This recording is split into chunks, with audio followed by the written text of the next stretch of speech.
संसारमा जति पनि अत्यन्तै सुप्रसिद्ध तीर्थहरू छन्, अनेक प्रकारका, के वृन्दावन भयो, गया भयो, काशी भयो, अनेक अनेक अनेक अनेक जति पनि तीर्थ नगरीहरू छन्, ती सबै तीर्थ बेलको जरामा निवास गरेका हुन्छन् अरे।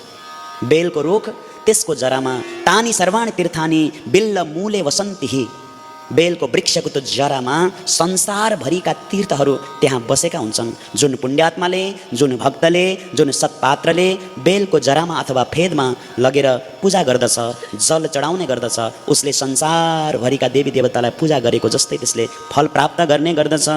बिल्ल मूले जलेर यस्तो मूर्धान मभिसिञ्चति स सर्वतीर्थ स्नातः स्यात् स एव भूवि पावनः।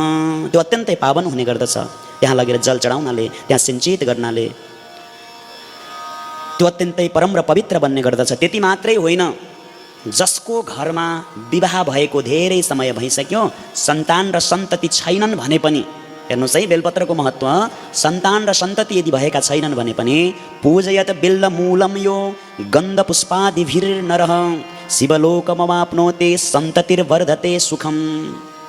जसका सन्तान छैनन्, नित्य प्रति श्रद्धा र प्रेमले यदि कसैले बेलको वृक्षको फेदमा पूजा गर्दछ भने, त्यहाँ चन्दन लगेर, अक्षता लगेर